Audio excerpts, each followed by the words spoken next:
লামিয়া, হ্যাঁ বলো। তুমি যে আমাকে ময়লা ফেলতে বললা, এই যে ময়লার ডাস্টবিনে দেখতেছি এই যে মশলা, তারপর এই যে ভাত, তারপরে এই যে নিচে দেখতেছি আলু, এগুলি ফেলে দিছো কেন? আরে এগুলো সব নষ্ট হয়ে গিয়েছে। নষ্ট হয়ে গেছে মানে এই মশলা নষ্ট হয়ে গেছে?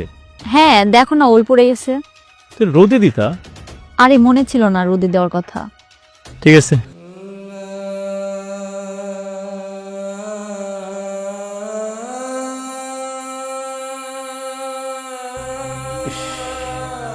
কতগুলো চল ফেলে দিছে, চাউল দিতে যে এতগুলো চল ফেলে দিবে?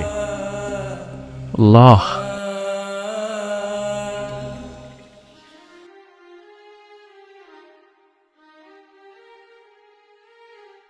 কি ব্যাপার, ভাত শেষ না করে তুমি কোথায় যাচ্ছ?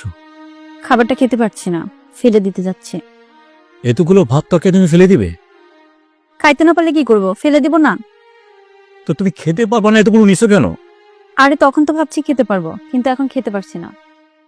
দুটো কথা বলবো তোমার সাথে, বসো এখানে। আমার গত পরশুদিন ময়লার ডাস্টবিনের মধ্যে যেয়ে দেখি কতগুলো ধনিয়ার গুঁড়া, তারপর আরো ময় মশলা, ভাত, এগুলি সব তুমি ফেলে দিচ্ছ। কি বললা? ওগুলি নষ্ট হয়ে গিয়েছে।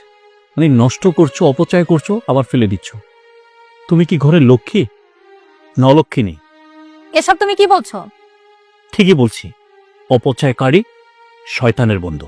আমি খেয়াল করছি তুমি যেভাবে অপচয় করছো, এইভাবেই সংসারে কখনো আয় উন্নতি হবে না। টাকা তো নিজে উপার্জন করো না, তাই বোঝো না। ওই গার্মেন্টসে মেয়েদের মতো যদি চাকরি করতা, মাস শেষে 10-15 হাজার টাকা বেতন পাইতা, তখন বুঝতা একটা ভাতের কত মূল্য। যখন যেটা চাচ্ছ তখন সেটা সামনে এনে হাজির করছি, মানে আন্দাজ পাচ্ছ না। তাই তো বলি, মাসে 40-45 হাজার টাকা বেতন পাই, আমার সংসারে কেন আয় উন্নতি হচ্ছে না? তুমি যদি এভাবে অপচয় করতে থাকো, আমার আয় উন্নতিটা হবে কি করে? একটা নারী পারে একটা সংসারকে সুন্দর করে গুছিয়ে উন্নত করতে, আর একটা নারী পারে একটা সংসারকে ডুবিয়ে দিতে। এরকমটা কিছু করো না।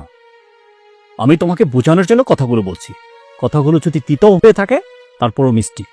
কথাগুলো মাথায় ভালো করে ঢুকিয়ে রাখবা। একটা ভাতও নষ্ট করবা না। সবগুলো ভাত আমার সামনে বসে এখন খাবা। তাতে যদি তুমি অসুস্থ হয়ে পড়ো, তাতে যদি তোমার শিক্ষা হয়। আমি আর এভাবে অপচয় করব না, হিসাব করে চলবো। মাথায় থাকে।